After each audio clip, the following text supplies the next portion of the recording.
अथ चतुर्थोऽध्यायः। श्रीभगवानुवाच इमं विवस्वते योगं प्रोक्तवान् अहमव्ययं विवस्वा मनवे प्राह मनुः इक्ष्वाकवे ब्रवीत्।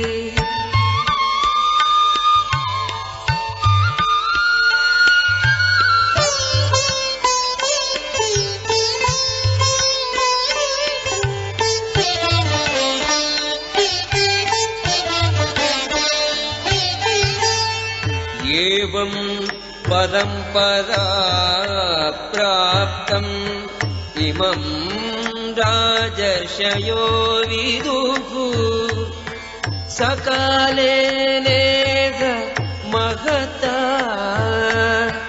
योगो नष्टः परं तपः।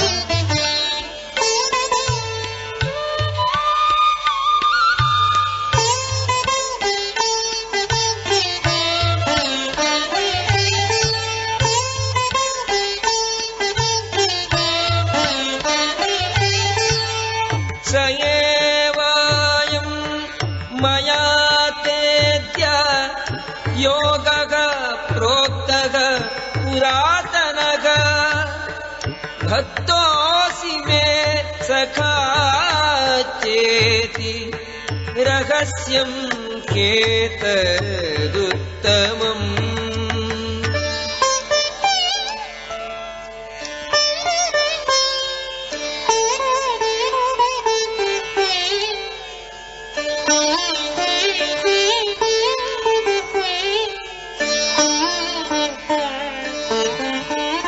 अर्जुन उवाच अपरं भवतो जन्म परं जन्म विवस्वतः कथमेतद्विजानीयाम् त्वमादौ प्रोक्तवानिति।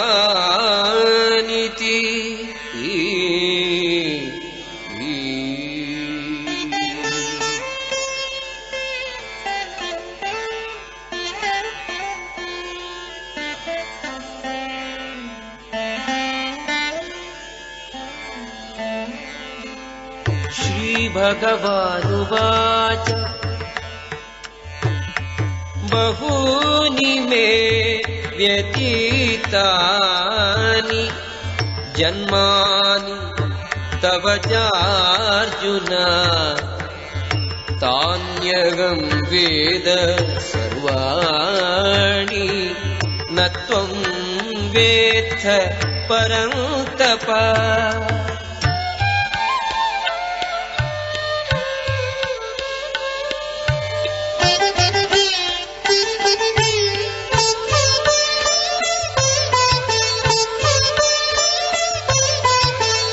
अयोऽपि सन् अव्ययात्मा भूतानाम् ईश्वरोऽपि सन् प्रकृतिं स्वाम् अधिष्ठाय सम्भवामि आत्ममायया।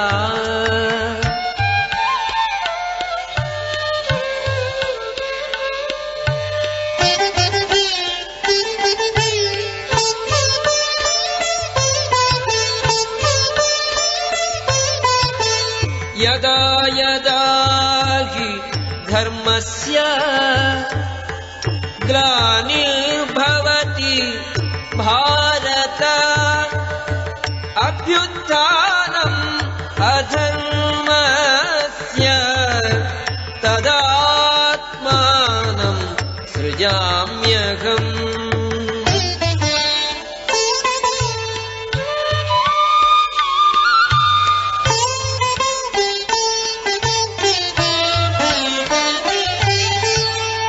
परित्राणाय साधूनां विनाशाय च दुष्कृतां धर्म संस्थापनार्थाय संभवामि युगे युगे।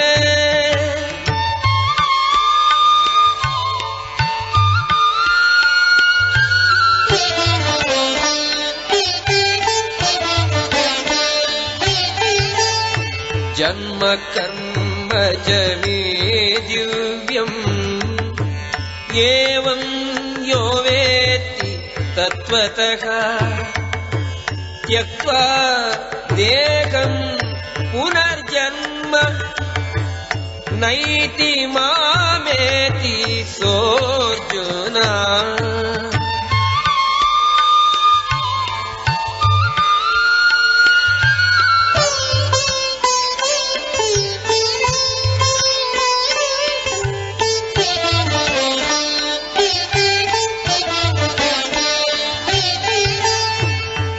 राग भय क्रोधाः मन्मया माम् उपाश्रिताः बहवो ज्ञानतपसा भूता मद्भावम् आगताः।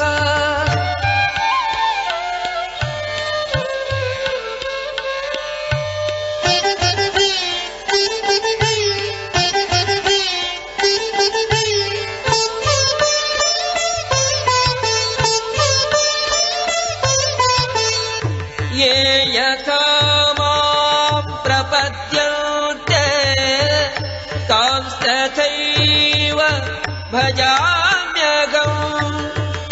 मम वर्त्मानुवर्तन्ते मनुष्याः पार्थ सर्वशः।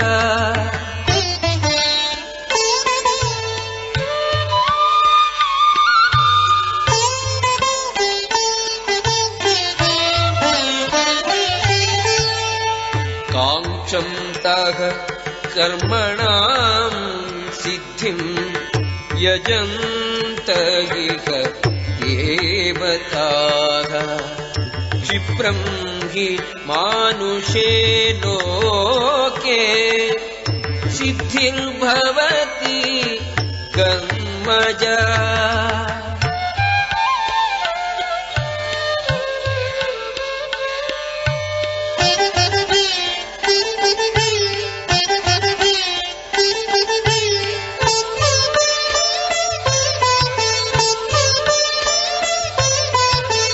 चातुर्वर्ण्यं मया सृष्टं गुणकर्म विभागशः तस्य कर्तारमपि मां विद्यकर्तारम् अव्ययम्।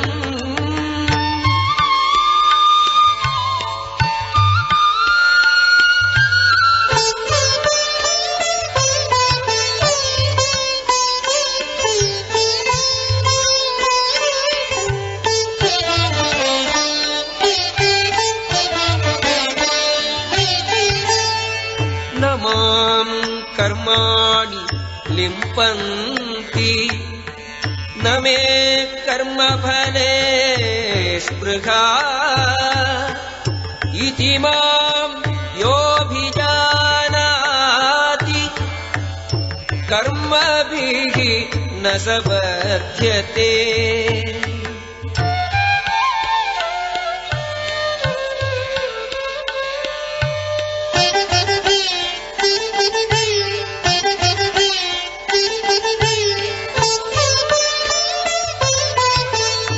एवं ज्ञात्वा कृतं कर्म पूर्वैरपि मुमुक्षुभिः कुरु कर्मैव तस्मात् त्वं पूर्वैः पूर्वतरं कृतम्।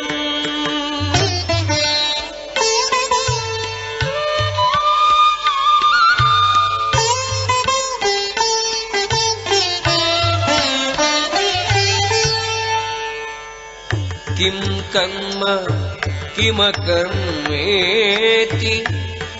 कवयोऽप्यत्र मोहिताः तत्ते कर्म प्रवक्ष्यामि यज्ञात्वा मोक्ष्यसे शुभात्।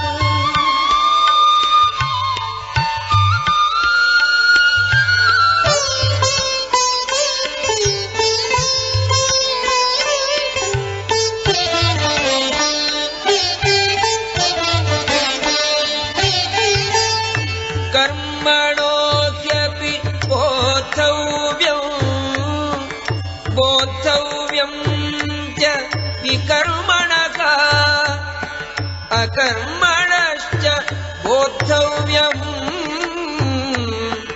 गहना कर्मणो गतिः।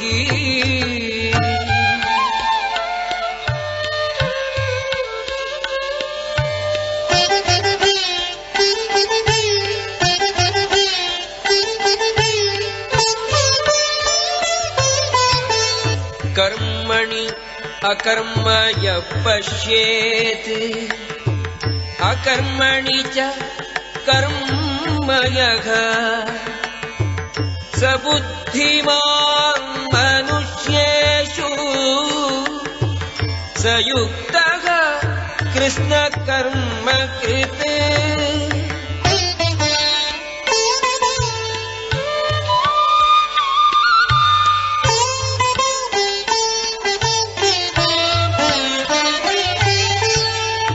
यस्य सर्वे समारम्भाः कामसङ्कल्पवर्जिताः ज्ञानाग्निदग्धकर्माणम् तमाहुः पण्डितं बुधाः।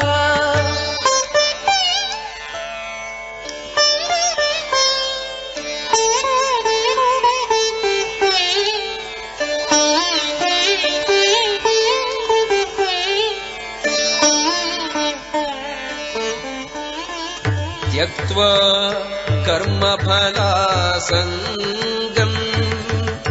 नित्यतृप्तो निराश्रयः कर्मणि अभिप्रवृत्तोऽपि नैव किञ्चित् करोति सदा।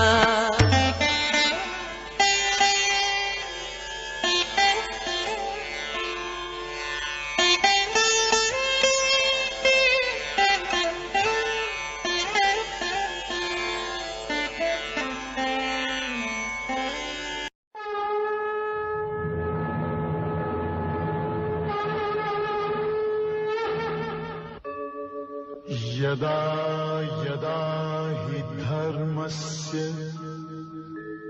ग्लानिर्भवति भारत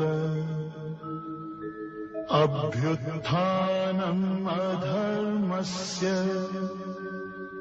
तदात्मानं सृजाम्यहम् परित्राणाय साधूनां विनाशाय च दुष्कृताम् धर्म संस्थापनार्थाय संभवामि युगे युगे।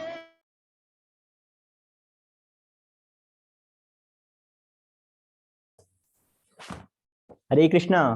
बहुत बहुत धन्यवाद अभी सभी दोस्तों का इस 18 दिवसीय भगवत गीता के कोर्स में पार्टिसिपेट करने के लिए। तो आज हम लोग चौथा सेशन लेने वाले हैं।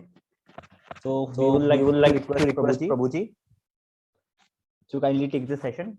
Prabhuji, you can start now. Sure. Hare Krishna. Am I Hare audible? Krishna.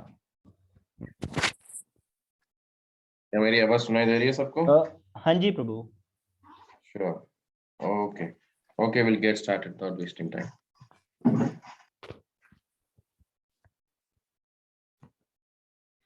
Okay.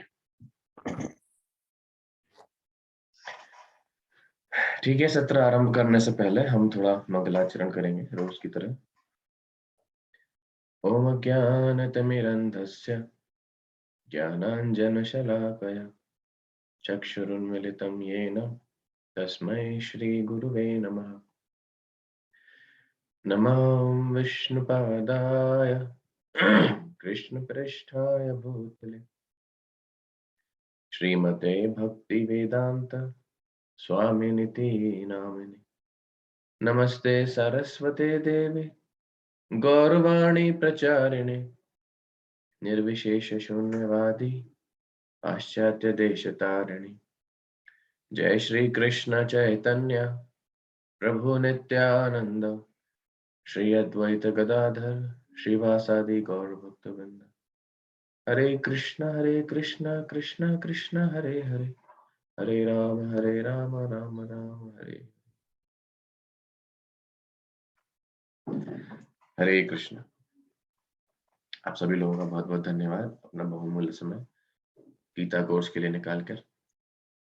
और मैं आयोजकों का तहे दिल से धन्यवाद देता हूँ इतनी अच्छी व्यवस्था कर जिससे सब गीता का ज्ञान ले सकें. तो कल हमने भगवत गीता के एक बहुत ही महत्वपूर्ण अध्याय पर चर्चा की थी जिस पर लोगों की काफी गलत धारणाएं रहती हैं, जो कि क्या था? कर्मयोग, है ना. भगवत गीता की चर्चा जब भी आप किसी से करेंगे या जब भी किसी को भगवत गीता का ज्ञान देंगे तो भगवत गीता के बारे में लोगों के बारे में मनोधारणा रहती है कि भगवत गीता किसी व्यक्ति को आलसी बनाती है, निष्क्रिय बनाती है. लेकिन कल हमने देखा कि भगवत गीता इस प्रकार भगवत गीता क्रियाशीलता को बढ़ावा देती है, निष्काम कर्म योग को संन्यास से ऊपर मानती है. और ये भी हमने कल देखा कि किस प्रकार अशुद्ध हृदय वाला व्यक्ति त्याग नहीं कर सकता, है ना. क्योंकि आध्यात्मिक जीवन के बारे में जब भी लोग सोचते हैं तो सोचते हैं कि हाँ त्याग का जीवन है, त्याग का जीवन है, लेकिन हर कोई यह त्याग नहीं कर सकता जब तक उसका हृदय शुद्ध ना हो, है कि नहीं. फिर हमने कल चर्चा की कि किस प्रकार कर्मयोग से हम कर्मकांड की तरफ जा सकते हैं, प्रवर्तितम चक्रम. और ये हमको क्यों करना होता है, कर्मकांड से कर्मयोग क्यों जाना है? क्योंकि हमें एक उदाहरण पेश करना है. यदि यद आचरति श्रेष्ठस्तत् एवेतरो जनाः स यत् प्रमाणं कुरुते लोकस्तत् अनुवर्तते. दूसरों के सामने उदाहरण पेश करके हमें क्या मिलेगा? लोगों को एक उदाहरण मिलेगा निष्काम कर्मयोग करने का. और क्या ये करना आसान रहता है? नहीं. जवाब में भगवान कहते हैं कि दो शत्रु हमारे हैं जो कि हमें निष्काम कर्मयोग करने में बाधा डालते हैं. कौन से? काम एष क्रोध एष रजोगुण समुद्भव महाशनो महापाप्म विद्धि हि वैरिणा. तो इन दोनों वैरियों को, इन दोनों शत्रुओं को हमें समझना चाहिए, है ना. अभी निष्काम कर्म योग कैसे कोई समझेगा, है ना. कोई व्यक्ति कर्म कांड कर रहा है, कर्म कर रहा है, उसके फल पा रहा है, तो वो निष्काम कर्मयोग पर कैसे पहुंचता है? ज्ञान के माध्यम से. और ये कोई साधारण ज्ञान होता है? नहीं. हमें ज्ञान के माध्यम से हम निष्काम कर्मयोग के स्तर पर पहुंचेंगे, है ना. और यह कौन सा ज्ञान है? यही भगवत गीता का अगला अध्याय है ना, जिसका नाम है, चौथे अध्याय का क्या नाम है? दिव्य ज्ञान. दिव्य ज्ञान के माध्यम से हम निष्काम कर्मियों के स्तर पर आ सकते हैं, अशुद्धियां मिटा सकते हैं, है ना. अध्याय 3 और अध्याय 4 के बीच में संबंध क्या कोई पढ़ना पसंद करेगा? अपने हाथ उठा सकते हैं. और पढ़ सकते हैं? कोई भी अपना हैंड रेज कर सकते हैं और पढ़ सकते हैं? अभिषेक सिंह चौहान जी, ओके, खुद को अनम्यूट करिए अभिषेक जी। हाँ पढ़िए। अध्याय 3 में कृष्ण ने दिव्य ज्ञान की महिमा इस प्रकार की है। हमें सकाम कर्म योग से निष्काम कर्म योग तक ले जाता है, हमारे जुनून की चेतना को शुद्ध करता है और इसे अच्छाई बढ़ाता है, हमारी बुद्धि को सभी कामुक इच्छाओं को दूर करने की शक्ति प्रदान करे। आगे। अब इस अध्याय 4 इस पर बल दे कि दिव्य ज्ञान क्या है और इसे कैसे प्राप्त करें। हाँ देखिए, अध्याय 3 में हमने क्या, जैसे कि मैंने पहले ही बताया, हमने निष्काम कर्मयोग तक जाना है। और कैसे जाना है? ज्ञान के माध्यम से। क्योंकि ज्ञान अगर किसी को होगा तो उसे समझ में आएगा कि कैसे कर्म कांड नहीं करना चाहिए और भगवान को समर्पण करना चाहिए, है ना? क्योंकि हम बुद्धिमान अगर होते हैं तो हमारी कामुक इच्छाएं, हमारे मन में जो दुर्भावना है वो दूर होती हैं, है कि नहीं? जैसे कि मान लीजिए अगर किसी को कोई बुरी आदत है, जहर है, अगर जहर के बारे में, पानी में अगर जहर डाल दिया जाए, आपके 1 गिलास पानी में 2 बूंद जहर मिला दिया गया, आप दिखने में पानी ही आप पी भी सकते हैं। जैसे ही आपको ज्ञान दे दिया गया कि नहीं इसमें जहर मिला, तो आपकी जान कैसे बची? ज्ञान के माध्यम से, है ना? उसी प्रकार ज्ञान के माध्यम से जब हम सकाम कर्म से निष्काम कर्मयोग तक जाएंगे तब हम अपने जीवन को सुशुद्ध कर सकते हैं। अब ये दिव्य ज्ञान है क्या? क्या ये सामान्य ज्ञान है? नहीं, it's not just general knowledge, it's transcendental knowledge, Divya ज्ञान। उसे प्राप्त कैसे करा जाता है हम उस पर चर्चा करेंगे।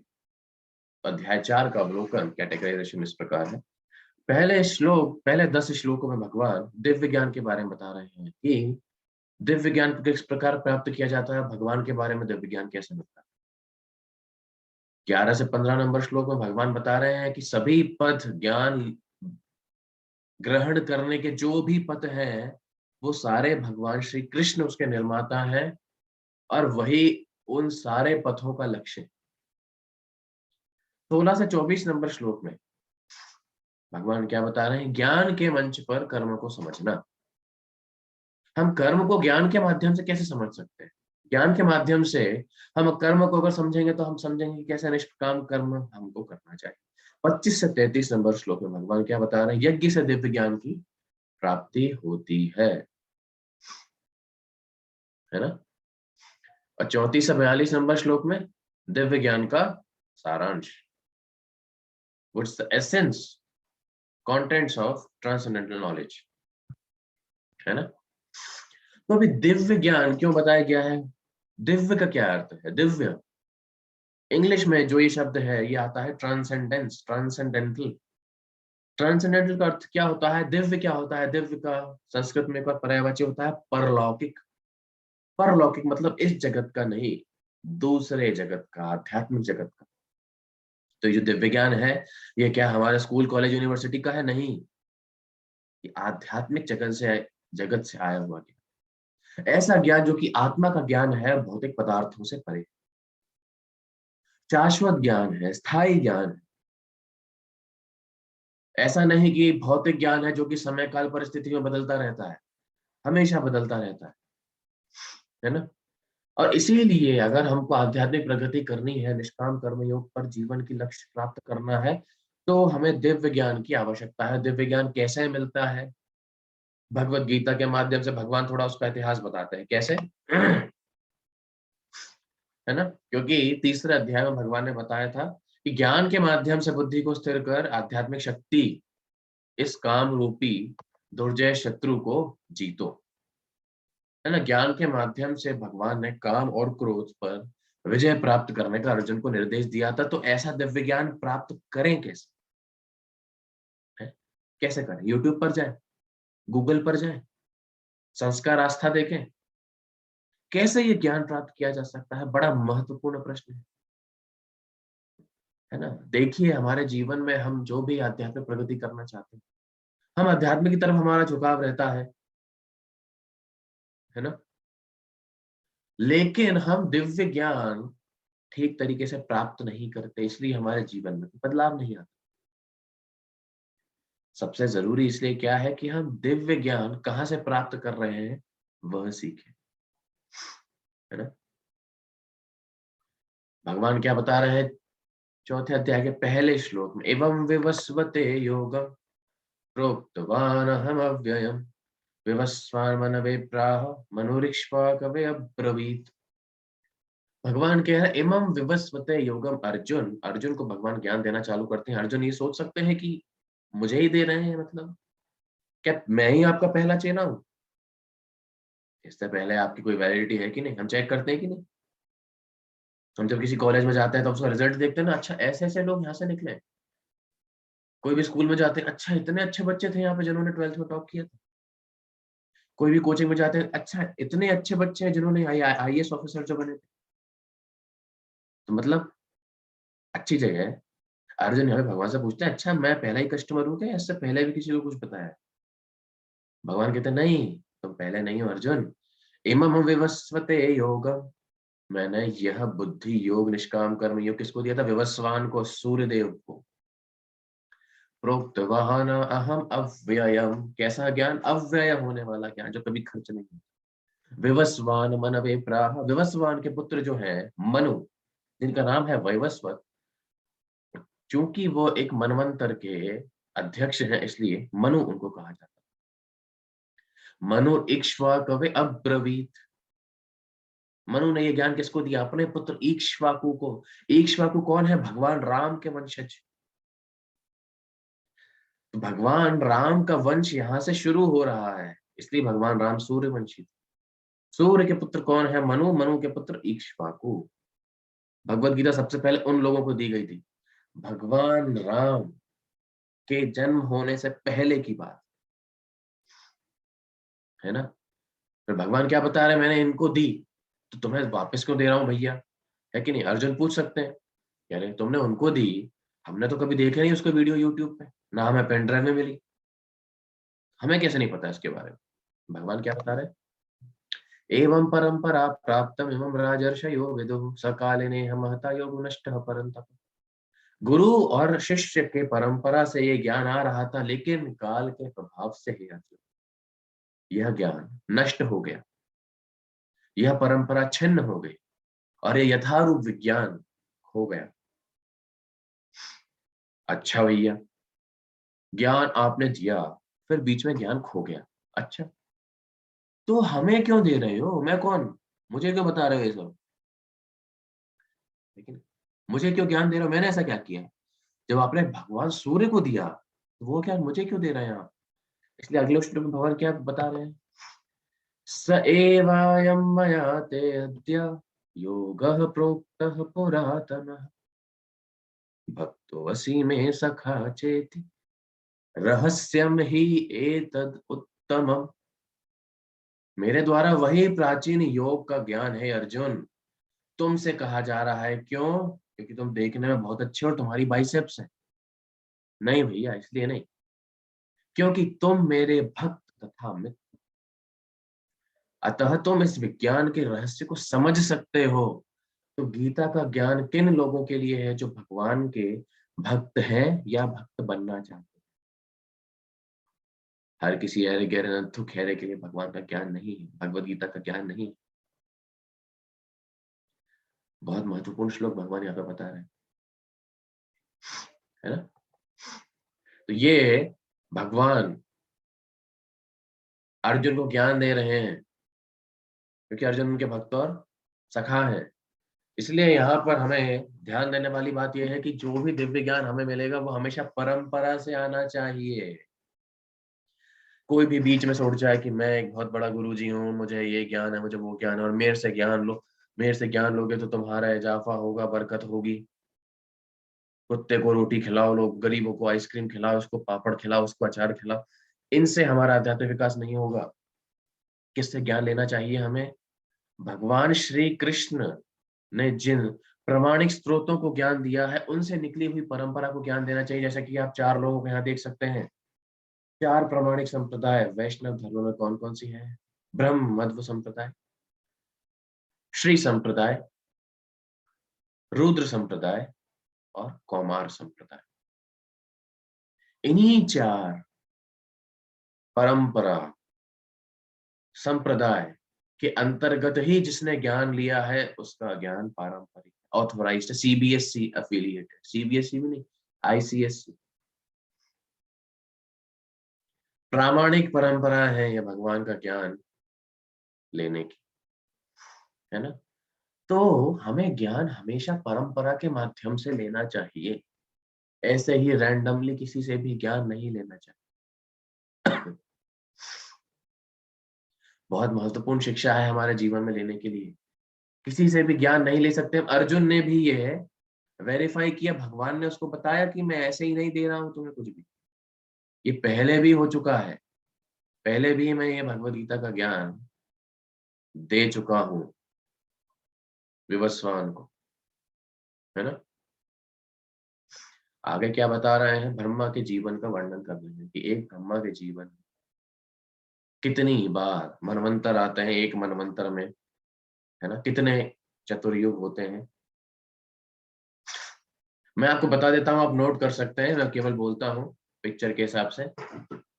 सत्ययुग, त्रेता युग, उसके उपरांत द्वापर युग और फिर कलयुग। इन चारों युगों का जो योग होता है वो होता है 43,20,000 साल, 43,20,000 ईयर्स। अभी इन चारों युगों का योग कहलाता एक दिव्य युग या एक चतुर्युग, है ना, एक चतुर्युग। ऐसे 71 चतुर्युग या 72 चतुर्युग एक मनवंतर बनाते हैं। एक मनवंतर मतलब वो मनु जो रहेंगे उस 71 मनवंतर 71 चतुर्युग के अध्यक्ष रहेंगे। और ब्रह्मा के एक दिन में ऐसे 1000 चतुर्युग होते हैं, है ना। ब्रह्मा के एक दिन में ऐसे 1000 चतुर्युग होते हैं, तो ब्रह्मा के एक दिन में कितने मनु हुए, कितने मनवंतर आए? 1000 डिवाइडेड बाय 14, लगभग 72। तो ब्रह्मा के एक जीवन में 14 मनु आते हैं जाते हैं। और ब्रह्मा के ऐसे ही ब्रह्मा की एक रात होती है जिसमें 14 मनु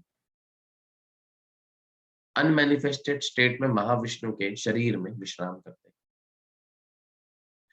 और ये 14 मनु एक मनवंतर मतलब एक नया मनु अध्यक्ष उस मनवंतर का, उस समय हमारे जो है नए देवता, नए सप्तऋषि उस समय होते,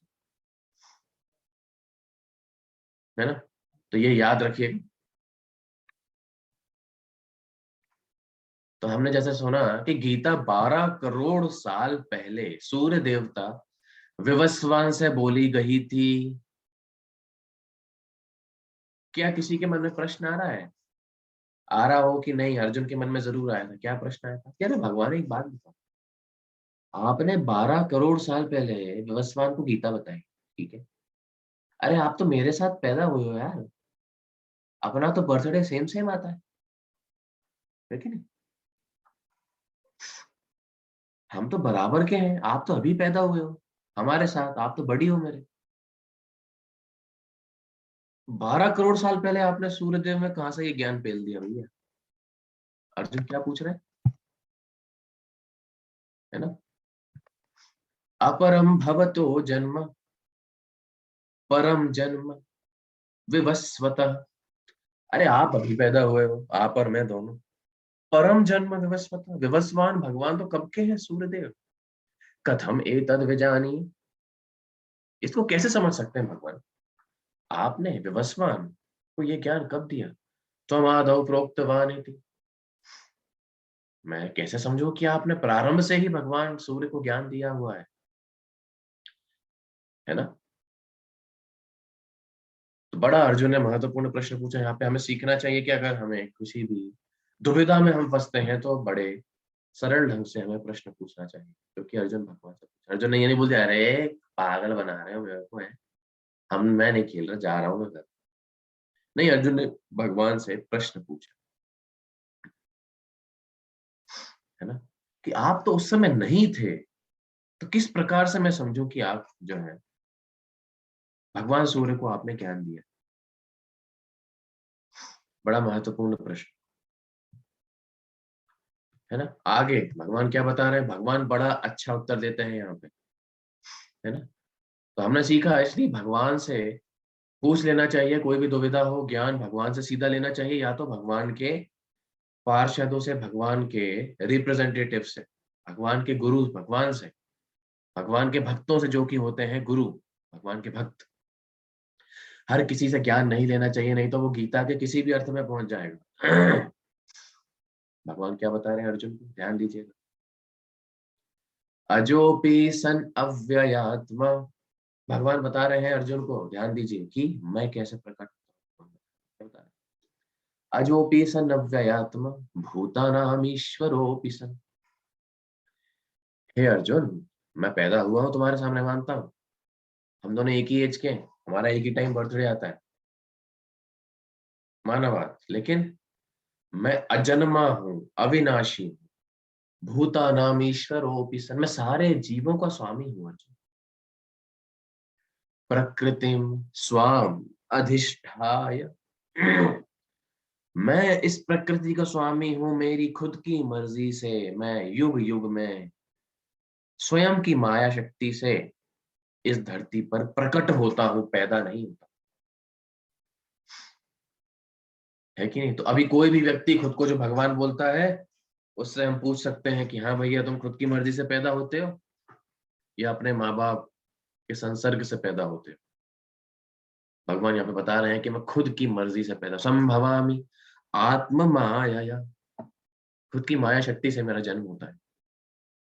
जन्म नहीं होता, भगवान प्रकट होते हैं, है ना। अभी सबसे महत्वपूर्ण श्लोक भगवान बता रहे हैं, भगवान क्यों प्रकट होते हैं, कब प्रकट होते हैं, ऐसा क्या होता है कि जब भगवान प्रकट हुए, हर कभी हो जाते हैं क्या, बटन दबाए हो गया, नहीं।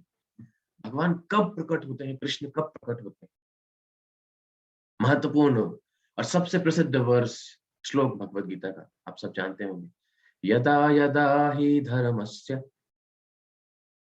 यदा यदा जब जब, हे अर्जुन, धर्मस्य ग्लानिर्भवति, धर्म की ग्लानि जब होती है अर्जुन, ग्लानिर्भवति भारत, अभी अभ्य उत्थानम, उत्थान होता है, बढ़ोतरी होती है, ट्रेंडिंग पे चला जाता है, क्या, अधर्मस्य, जब अधर्म की वृद्धि होगी, धर्म की ग्लानि होगी, तद आत्मानम सृजाम्यहम्, तब तब हे अर्जुन मैं अवतार लेता हूं।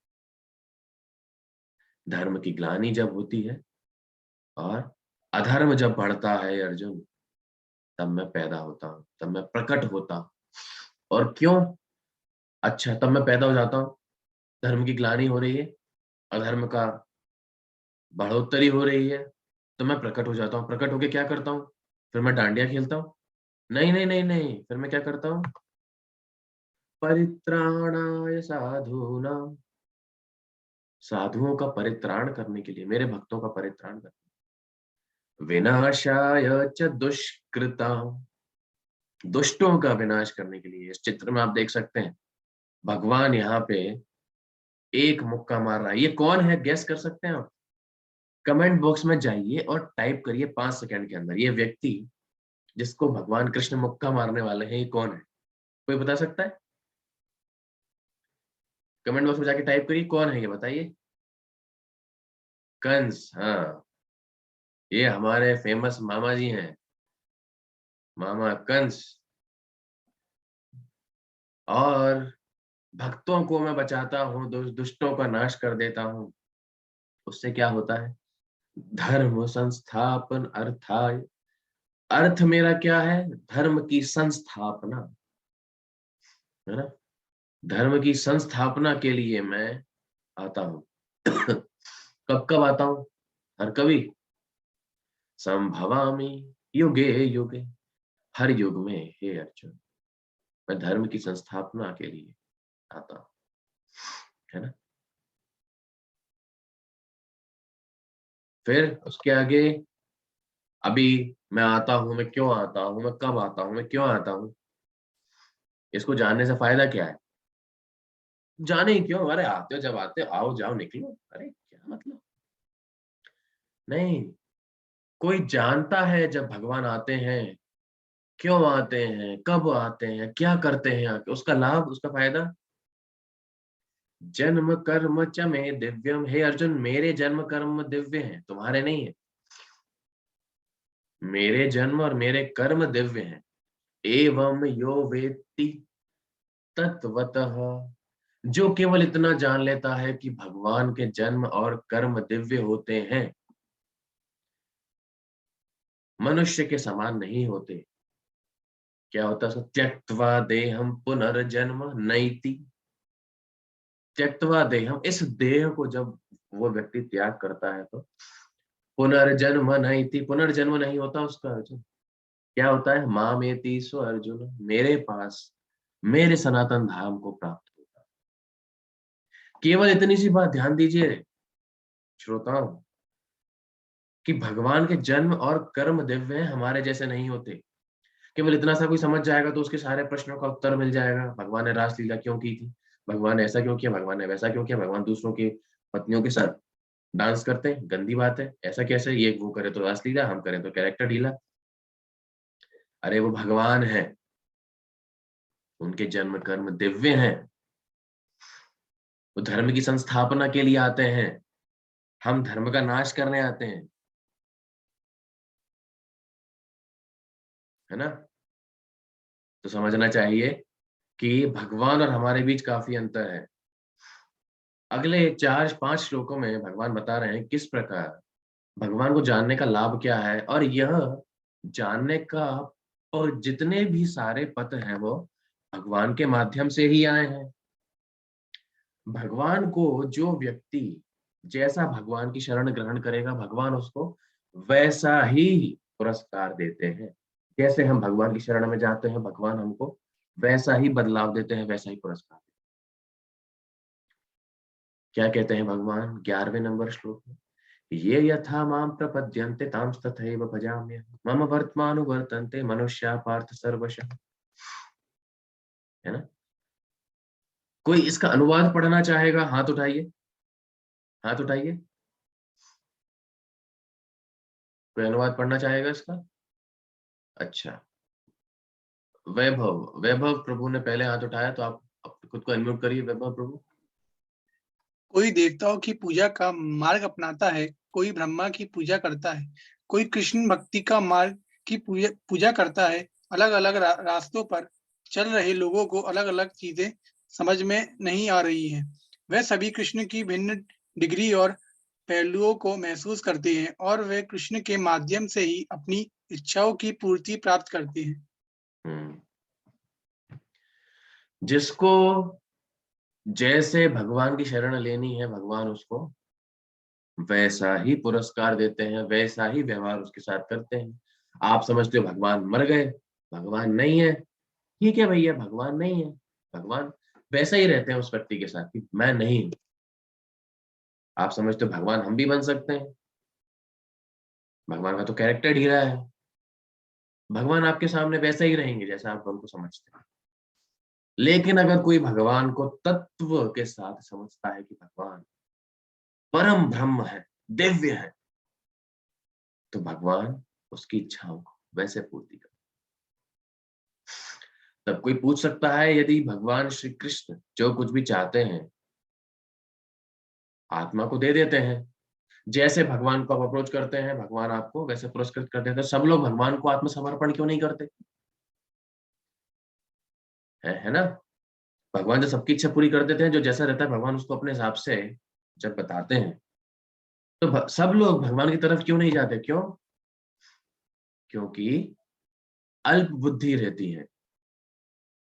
इस संसार में मनुष्य सकाम कर्मों की सिद्धि चाहते हैं, फलस्वरूप वे देवताओं की पूजा करते हैं। निस्संदेह संसार में मनुष्यों को सकाम कर्म का फल शीघ्र प्राप्त होता है। क्योंकि सकाम कर्मों का फल शीघ्र प्राप्त होता है, इसलिए जो व्यक्ति हैं देवताओं की पूजा करते हैं। भगवान की पूजा व्यक्ति क्यों नहीं करता? क्योंकि भगवान हर चीज आपको आसानी से थोड़ा ना देते हैं। उदाहरण के तौर पर आप अगर एक दुकान पर जाते हैं और उसको बोलते हैं कि एक सिगरेट का पैकेट दो, एक गोल्ड फ्लेक निकालो चलो, तो क्या वो दुकानदार आपको मना करेगा? नहीं मना करेगा। आप पैसे दीजिए, आपको सिगरेट देगा। हम में से कितने लोग यही सिगरेट अपने पिताजी से मांगते? आप अपने पिताजी के पास जाते हैं कि पापा एक सिगरेट का पैकेट। आप लोगों को पता नहीं, अगर मैं ऐसा करूंगा, ऐसा जोर से कान के नीचे पड़ेगा, सिगरेट हम पानी पीना भी भूल जाएंगे। सिगरेट तो बहुत दूर की बात है ना? तो इसीलिए सकाम कर्मों का फल शीघ्र मिलता है, देवता शीघ्र इच्छा पूर्ण कर देते हैं, लेकिन क्या वो हमारे लिए हितकारी है या नहीं, यह देवता नहीं सोचते हैं। भगवान जो कि हमारे हितैषी हैं, वो हमारे बारे में सोचते हैं। इसलिए देवताओं की पूजा से मिला हुआ फल हमें भौतिक बंधन की ओर ले जाता है ना? बंधन क्यों ले जाता है? तो ऐसे बंधन से कैसे मुक्त हो सकते हैं? कैसे मुक्त हो सकते हैं? भगवान गीता में बता रहे हैं, बहुत महत्वपूर्ण श्लोक, चातुर्वर्ण्य मया सृष्टम गुण कर्म विभागश तस्य कर्तारमपि मां विद्धि कर्तारम अव्ययम्। प्रकृति की तीनों गुणों के अनुसार भगवान ने वर्ण आश्रम का विभाजन किया है। हर व्यक्ति एक नहीं होगा, पांचों उंगलियां एक नहीं होती है ना? इसमें अंगूठा होता है, छोटी उंगली होती है, बड़ी उंगली होती है। हर व्यक्ति अलग अलग होता है।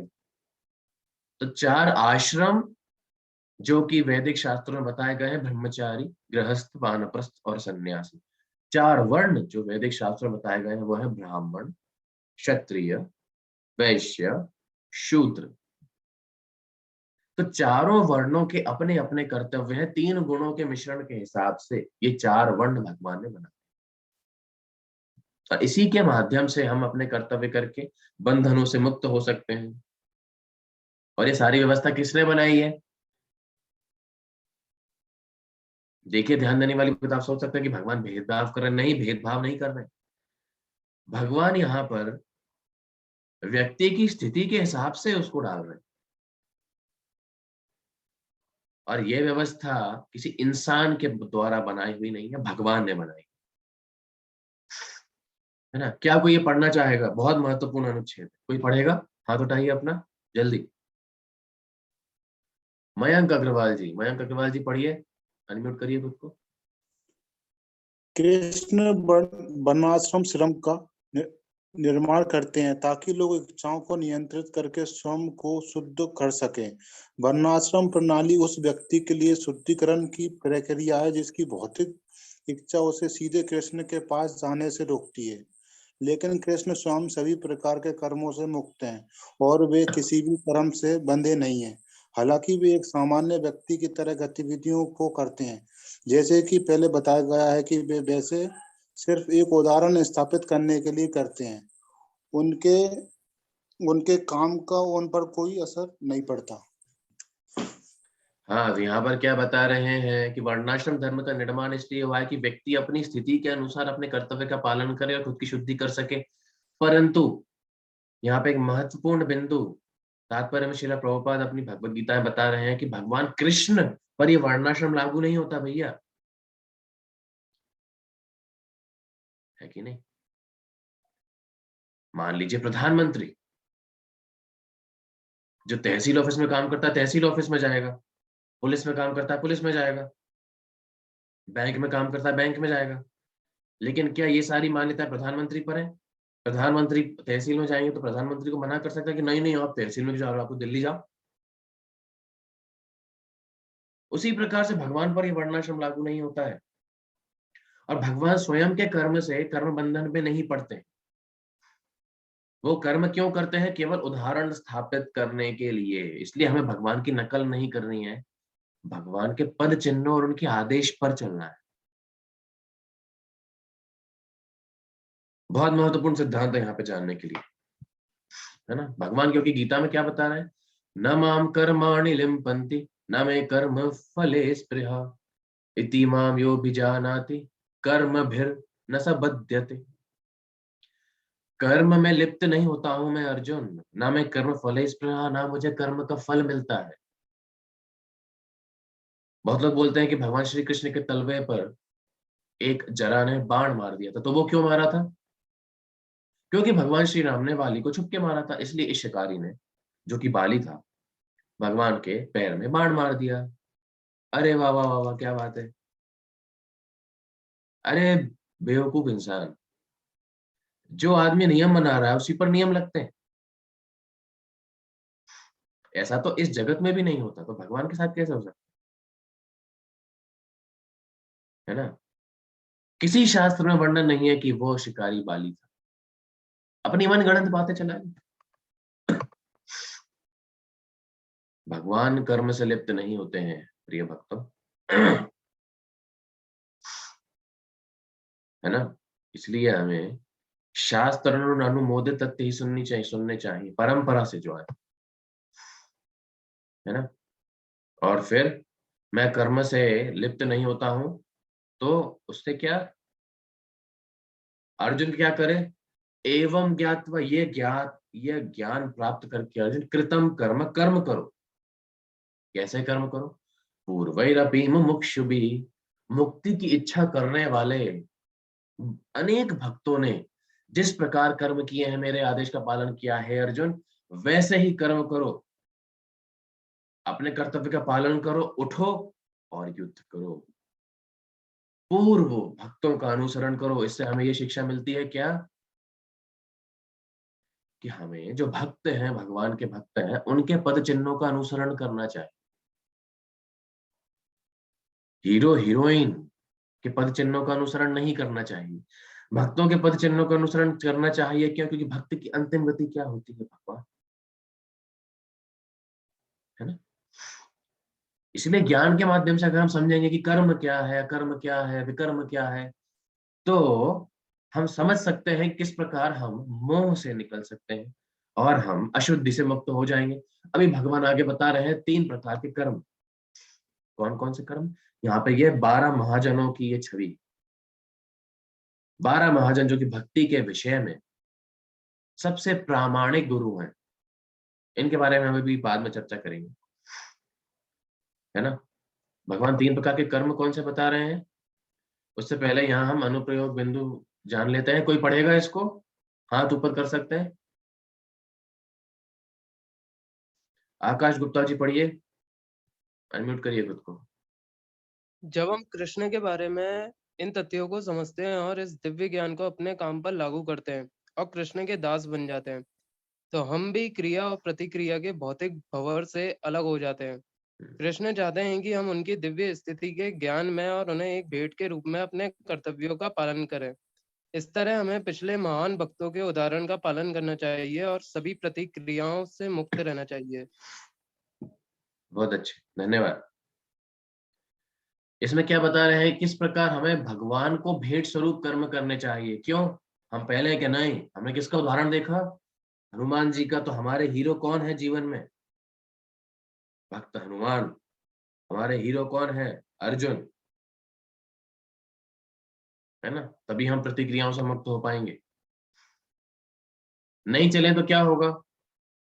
अरे हम नहीं फॉलो कर रहे, हम जो करेंगे हम खुद ही करेंगे। इससे यह होता है कि भ्रमित होने का खतरा बना रहता। खतरा नहीं बना रहता, निश्चित ही है। हम खुद के अनुसार अगर हम चलेंगे तो हम भ्रमित हो सकते हैं। इसलिए हमें स्वतंत्र नहीं रहना है, भक्तों के मार्ग का अनुसरण करना। इसीलिए भगवान यहाँ अगले श्लोक में भगवान बता रहे हैं कि कर्म बहुत कठिन है।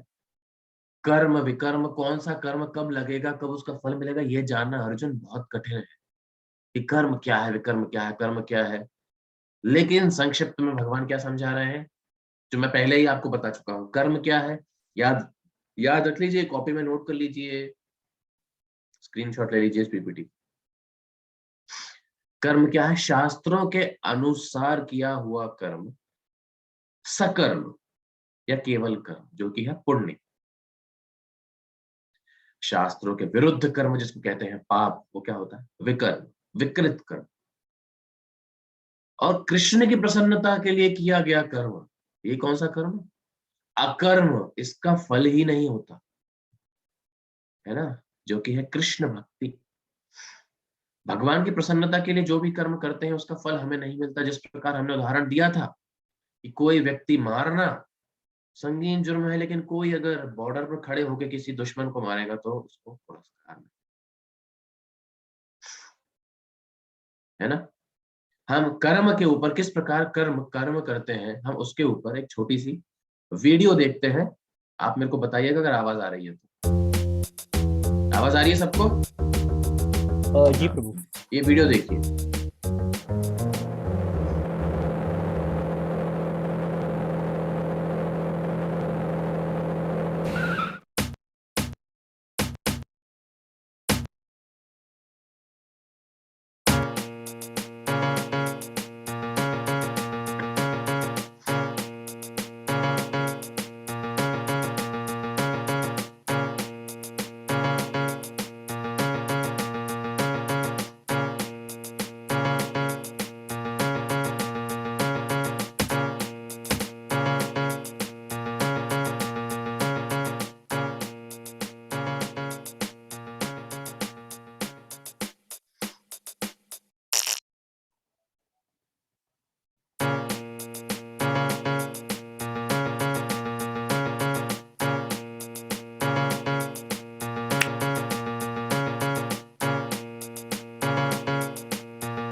हमने यहाँ पर क्या देखा कि कर्म जो हम करते हैं, कोई सा भी हम कर्म करें उसका फल किसी ना किसी रूप में हमारे पास आता है ना। तो ज्ञान के प्रभाव से हम अब ये समझेंगे कि अकर्म क्या है ना। कार्य को निष्क्रियता के रूप में कैसे देखा जा सकता है? अकर्म मतलब क्या है, जरा ध्यान दीजिए, कितना महत्वपूर्ण। मतलब हम कर्म भी करेंगे और उसका फल भी नहीं मिलेगा, हम काम कर भी रहे हैं और नहीं कर रहे हैं, है कि नहीं? और नहीं करने पर भी कर्म हो रहा है। और इसीलिए ये जो पद्धति है इसको ज्ञान से अलग नहीं देखना चाहिए। श्री भगवान क्या बता रहे हैं? बुद्धिमान मनुष्य कौन है? कर्मण कर्म यह पश्येद कर्मणि च कर्म यह स बुद्धिमान मनुष्येषु। बुद्धिमान मनुष्य कौन है? जो कर्म में अकर्म को देखता है, जो कर्म में है, और अकर्म में कर्म को देखता है। इसी प्रकार ऐसा व्यक्ति, ऐसा भगवान का भक्त सारे प्रकार के कर्म करता है, लेकिन इस दुनिया से अलग स्थिति में रहता है। वो इस दुनिया में लिप्त नहीं रहता, दिव्य स्थिति में, है ना। सारे कर्म करता है, जैसे कि अर्जुन और दुर्योधन। दुर्योधन युद्ध कर रहे थे खुद के लिए, अर्जुन युद्ध कर रहे थे भगवान के लिए, है ना। तो इसलिए अपने कर्म फलों की सारी आसक्ति को त्याग कर सदैव संतुष्ट तथा स्वतंत्र रहकर वो सभी प्रकार के कार्य में व्यस्त रहकर भी कोई कर्म नहीं करता, क्योंकि जो भी वो कर रहा है वो जीरो ही है। ऐसा क्यों होता है? क्योंकि वो खुद के लिए कुछ नहीं करता। हमें खुद के लिए कुछ नहीं करना है, जो करना है भगवान की प्रसन्नता के लिए करना। कुछ भी करो, उसका कोई कर्मफल नहीं है। कितनी मजेदार और रोचक बात है, सोचिए। आप सब कर सकते हैं, लेकिन आपको उसका फल नहीं मिलेगा अगर भगवान श्री कृष्ण की प्रसन्नता के लिए करें। यही गीता का संदेश है ना। आगे जाते हैं। इसीलिए पूर्णतया कृष्ण भावनामृत में लीन होकर अपने कर्मों, आध्यात्मिक कर्मों के योगदान जब हम भगवान को देंगे तो भगवत धाम की प्राप्ति हमको होगी, है ना। इतना आसान है कृष्ण भक्त बनना, इतना आसान है भगवान की। और अगर हम यही कर्म जो हम कर रहे हैं, भगवान को अर्पण करके कर्म कर रहे हैं, इसको समझ लेंगे ज्ञान के माध्यम से। ये ज्ञान कैसे मिलेगा? यज्ञ कर कर। कौन सा यज्ञ करके? तो अगर हम इस ज्ञान के माध्यम से यज्ञ करते हैं, यज्ञ मतलब इस कलयुग में संकीर्तन यज्ञ, अपनी स्थिति के अनुसार। यज्ञ क्या है? अपने कर्तव्य करना। कल हमने देखा था यज्ञ कर्म समुद्भव, खुद के कर्तव्यों को करना वर्णाश्रम के हिसाब से यज्ञ है। और ऐसी इसी यज्ञ से दिव्य ज्ञान की प्राप्ति होती है। इसी दिव्य ज्ञान से आप निष्काम कर्म योग कर सकते हैं, है ना। यज्ञ द्वारा ज्ञान प्राप्त करना, इसलिए हमें कर्म करना है हमारे स्थिति के अनुसार। उससे ज्ञान प्राप्त होगा, उससे हम भगवान की सेवा कर सकते हैं, अकर्म कर सकते हैं। पहले हमें रिस्पॉन्सिबल बनना है, जिम्मेदार बनना है, कर्म करना है। कर्म करते करते हमारी शुद्धि होगी, ज्ञान आएगा, और फिर हम वही कर्म पूर्ण रूप से भगवान को अर्पण करते हुए कर पाएंगे। एकदम से नहीं हो सकता, ज्ञान का माध्यम चाहिए।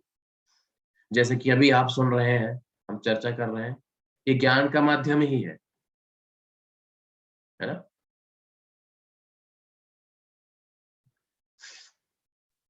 अगले में भगवान उदाहरण दे रहे हैं कि किस प्रकार कोई जो व्यक्ति है, यज्ञ करने वाले कुछ मुनि ऋषि होते हैं, वो आहुति डालते हैं, वैसे यज्ञ करते हैं, है ना। लेकिन हमें किस प्रकार यज्ञ करना है? विशुद्ध ब्रह्मचारी जो होते हैं, जो गृहस्थ जीवन में लिप्त नहीं है, उन्हें अपने कर्णेंद्रियों को में भगवान का ज्ञान डालकर और अपनी क्रियाएं तथा मन है वो भगवान की सेवा में लगाकर उसकी आहुति देनी है। और जो गृहस्थ हैं, घर में जो लोग रहते हैं, उनको इंद्रिय भोग में नियमित लिप्त होने से उनका यज्ञ चालू होगा और भगवान को अर्पण करते हुए करेंगे। यह उनका यज्ञ है, इसमें वो अपनी इंद्रियों को ही आहुति देते हैं, है ना। तो क्या हम देख रहे हैं? ज्ञान प्राप्त हो रहा है अपनी अपनी स्थिति के अनुसार। ये ज्यादा जरूरी है ना। स्थिति के अनुसार एक व्यक्ति को ज्ञान प्राप्त हो रहा है। और कुछ कठिन व्रत करते हैं परमात्मा के दर्शन करने के लिए, है ना। वेदों का अध्ययन करेंगे आध्यात्मिक ज्ञान प्राप्त करने के लिए। अलग अलग प्रकार के यज्ञ व्यक्ति करते हैं। है ना। तो भगवान क्या बता रहे हैं कि ऐसा ज्ञान कैसे प्राप्त करें, कि कोई आध्यात्मिक ज्ञान परिणाम मुक्ति आध्यात्मिक गुरु के बिना नहीं मिल सकता। ऐसा ज्ञान प्राप्त कैसे होगा, कर्तव्य करना है, लेकिन कर्तव्य किससे पूछ के कर्तव्य करना है, खुद ही करना है। मन मौजी माया का फौजी, मैं चाहे ये करूं, मैं चाहे वो करूं, मेरी मर्जी। नहीं, हमें हमारे हिसाब से हमारी मर्जी नहीं चलानी है। किससे पूछ के हमें कर्तव्य करने हैं, गुरु के माध्यम से। एक आध्यात्मिक गुरु के माध्यम, गुरु के पास जाके क्या बोलना है, ये बोलना है मेरी बेटी की शादी नहीं हुई, अरे महाराज जी इसकी शादी करा दो प्लीज, मेरे बेटे का जॉब नहीं लगा, इसकी नौकरी लगवा दो, अरे मेरे पीठ में दर्द है ये सही कर दो। नहीं, गुरु के पास जाके क्या पूछना चाहिए, आध्यात्मिक संबंधी प्रश्न, समर्पण और सेवा की भावना लेकर। इसलिए 34 नंबर श्लोक में भगवान क्या बता रहे हैं, तद विद्धि प्रणिपातेन परिप्रश्नेन सेवया उपदेक्षन्ति ते ज्ञानम ज्ञानिनस्तत्वदर्शिनः। सत्य को जानने का प्रयास करो। गुरुजी के पास जाके अधकचरी प्रश्न मत पूछो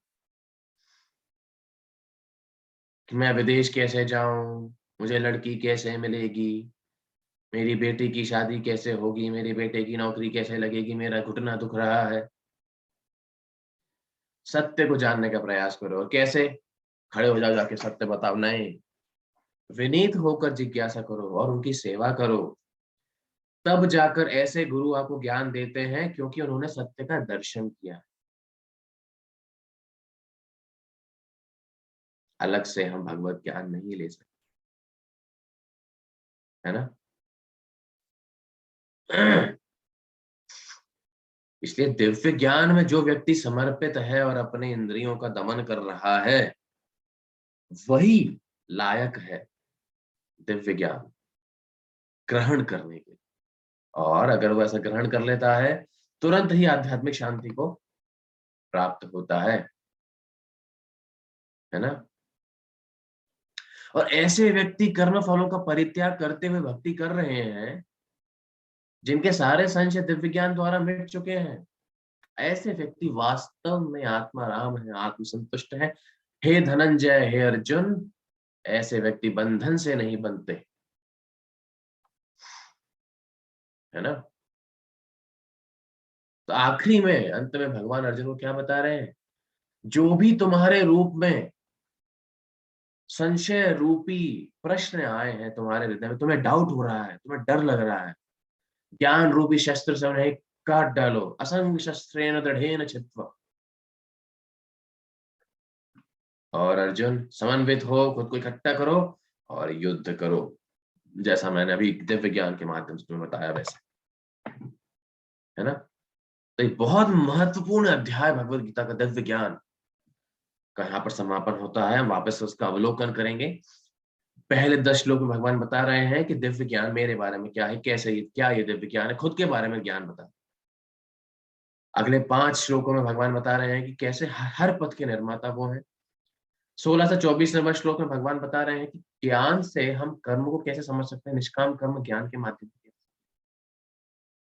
और यज्ञ से दिव्य ज्ञान की प्राप्ति होगी कैसे, यज्ञ मतलब खुद के कर्तव्य करना ही यज्ञ है। और 34 से 42 नंबर श्लोक दिव्य ज्ञान का सारांश अर्जुन को भगवान प्रेरित कर रहे हैं कि तुम युद्ध करो, दिव्य ज्ञान अर्जित करो और युद्ध करो और तुम बंधन से मुक्त हो जाओगे, है ना।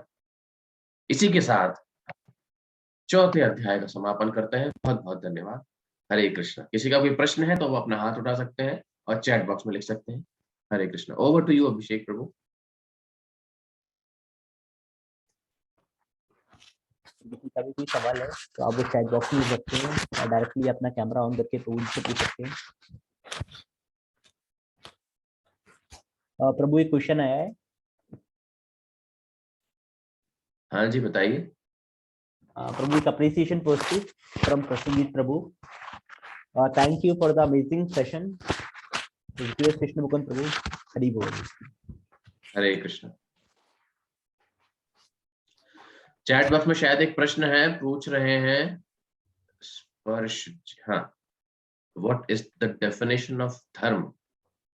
धर्म क्या है? धर्म विभाजन नहीं है, शास्त्रों में आता है। श्रीमद् भागवतम में धर्म की एक बहुत ही सुंदर परिभाषा दी गई है। धर्मम तु साक्षात भगवत प्रणीत, जो भगवान कहें, जो भगवान आदेश दें, वो धर्म। इतना सरल। भगवान जो आदेश दें वो धर्म है, और जो उन आदेशों का पालन करता है वो व्यक्ति धार्मिक है, बस, है ना? और आगे कोई प्रश्न? नहीं तो यहाँ पर हम समाप्त कर सकते हैं। I think there is no question.